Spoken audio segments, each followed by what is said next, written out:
Assalamualaikum warahmatullahi wabarakatuh. Perkenalkan, nama saya Davina Ainani Zahra, mahasiswi Ilmu Hadis Fakultas Ushuluddin dan Filsafat Universitas Islam Negeri Sunan Ampel, Surabaya. Di sini saya akan menjelaskan tentang konsep dasar pemikiran filsafat Al-Farabi. Nama lengkapnya adalah Abu Nasir Muhammad ibnu Uzlak ibnu Turhan. Al-Farabi hidup pada 295 sampai dengan 339 Hijriah atau 872 sampai dengan 950 Masehi. Ia lahir di Farab, Kazakhstan. Di dunia barat, ia dikenal sebagai Al-Farabius, Al-Farabi, Farabi, dan Abu Nasir. Ayahnya seorang tentara Turki yang berketurunan Persia, sedangkan ibunya Turki asli. Al-Farabi saat masih muda belajar ilmu-ilmu Islam dan musik di Bukhara. Ia tinggal di Kazakhstan sampai umur 50 tahun. Kemudian, ia pergi ke Baghdad untuk menuntut ilmu selama 20 tahun. Kontribusi Al-Farabi terletak dalam berbagai bidang seperti matematika, filosofi, pengobatan, bahkan musik. Al-Farabi juga dikenal sebagai guru kedua setelah Aristoteles.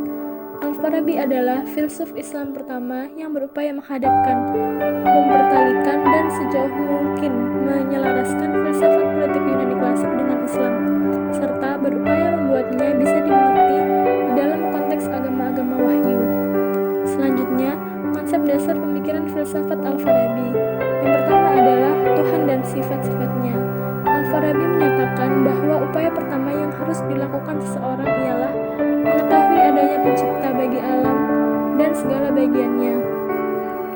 Tuhan yang Maha Esa menurut Al-Farabi maha sempurna, bersih dari segala macam kekurangan dan suci dari sebab seperti sebab materi, bentuk, pelaku, dan tujuan.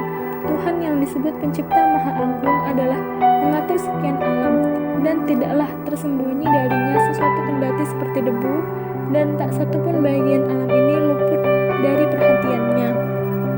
Yang kedua yaitu filsafat emanasi. Salah satu pemikiran filsafat Al-Farabi adalah tentang teori emanasi yang ia dapatkan dari teori Plotinus.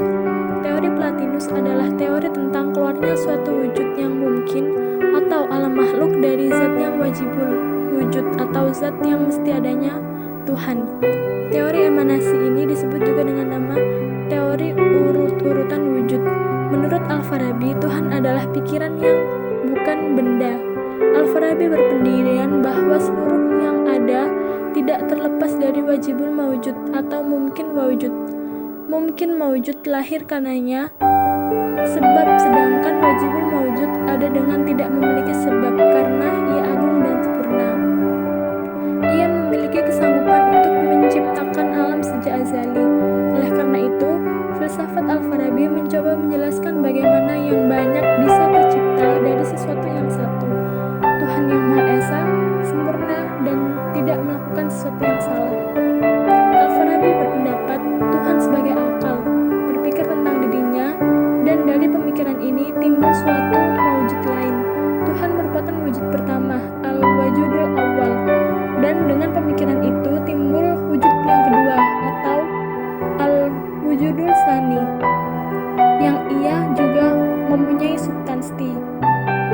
Ia disebut akal pertama, al-aqlu awal, yang tidak bersifat materi. Sedangkan wujud kedua berpikir tentang wujud pertama, dan dari pemikiran inilah timbul wujud ketiga, wujudul tsalis, dan disebut akal kedua. Selanjutnya, filsafat metafisika. Al-Farabi membagi ilmu ketuhanan menjadi tiga, yaitu semua wujud dan hal-hal yang terjadi padanya adalah wujud. Ilmu teori juz'iyat atau partikular, yaitu ilmu yang berdiri sendiri karena penelitian tentang wujud tertentu. Yang ketiga, semua wujud tidak berupa benda ataupun benda dalam benda-benda. Menurut Al-Farabi, segala sesuatu yang ada ini adalah hanya memiliki dua kemungkinan yang tidak alternatif. Yang ketiga, wajib al-wujud adalah wujud yang tidak boleh tidak ada. Ada dengan sendirinya, esensi dan wujudnya adalah sama dan satu. Ia adalah wujud yang sempurna selamanya dan tidak didahului oleh tiada. Jika wujud itu tidak ada, akan timbul kemustahilan karena wujud lain untuk adanya bergantung kepada dengan Tuhan. Selanjutnya, filsafat kenabian.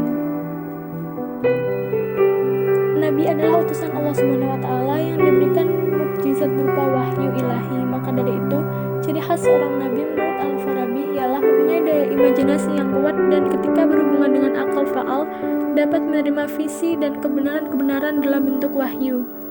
Wahyu tidak lain adalah limpahan dari Allah SWT melalui akal faal atau akal 10 yang dalam penjelasan Al-Farabi adalah Jibril. Sementara itu, filosof dapat berkomunikasi dengan Allah SWT melalui akal perolehan yang telah terlatih dan kuat daya tangkapnya, sehingga sanggup menangkap hal-hal yang bersifat abstrak murni dari akal ke-10. Kebenaran wahyu tidak bertentangan dengan pengetahuan filsafat, akan tetapi hanya mempelajari filsafat semata tanpa mempelajari wahyu Al-Quran, karena antara keduanya sama-sama mendapatkan dari sumber yang sama, yakni akal faal. Yang terakhir yaitu filsafat politik.